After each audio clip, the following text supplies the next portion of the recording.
I love you all, but you'll have to forgive me. I've lost my voice in screaming and lamentation this weekend. And I have lost my mind sometime earlier this year, so I have to read.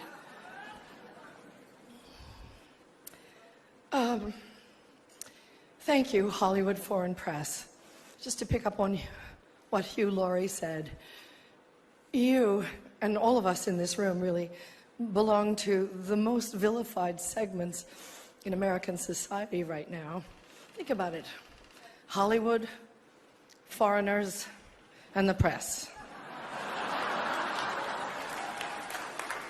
But who are we? And you know, what is Hollywood anyway? It's just a bunch of people from other places. I was born and raised and educated in the public schools of New Jersey. Viola was born in a sharecropper's cabin in South Carolina, came up in Central Falls, Rhode Island. Sarah Paulson was born in Florida, raised by a single mom in Brooklyn. Sarah Jessica Parker was one of 7 or 8 kids from Ohio. Amy Adams was born in Vicenza, Veneto, Italy. And Natalie Portman was born in Jerusalem. Where are their birth certificates?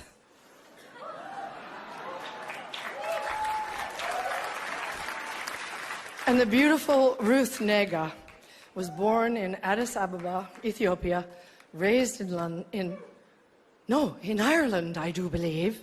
And she's here nominated for playing a small-town girl from Virginia. Ryan Gosling, like all the nicest people, is Canadian.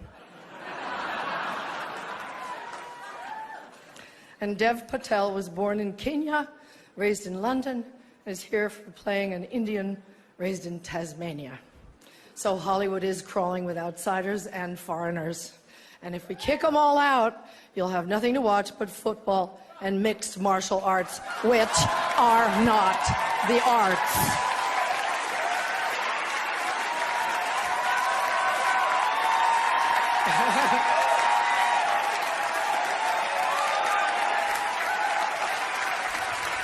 They gave me 3 seconds to say this, so.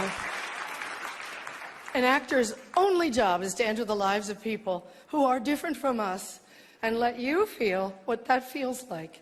And there were many, many, many powerful performances this year that did exactly that. Breathtaking, compassionate work. But there was one performance this year that stunned me. It sank its hooks in my heart. Not because it was good. There was nothing good about it. But it was effective, and it did its job. It made its intended audience laugh and show their teeth. It was that moment when the person asking to sit in the most respected seat in our country imitated a disabled reporter, someone he outranked in privilege, power, and the capacity to fight back.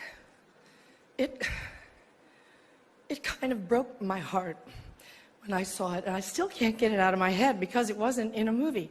It was real life.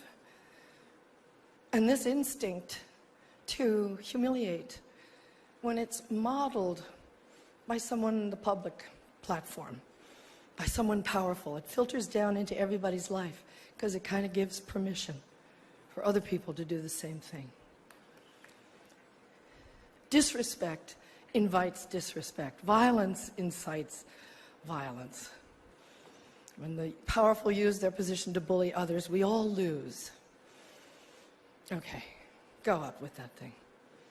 Okay, this brings me to the press. We need the principled press to hold power to account, to call them on the carpet for every outrage.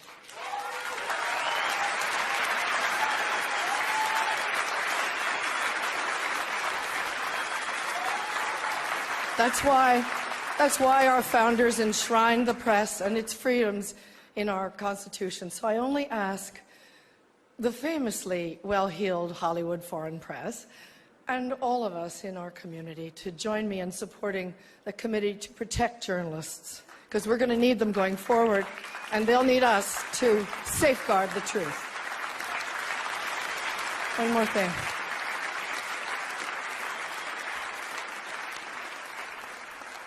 Once, when I was standing around on the set one day, whining about something, we were going to work through supper or the long hours or whatever, Tommy Lee Jones said to me, "Isn't it such a privilege, Merryl, just to be an actor?" Yeah, it is. And we have to remind each other of the privilege and the responsibility of the act of empathy. We should all be very proud of the work Hollywood honors here tonight.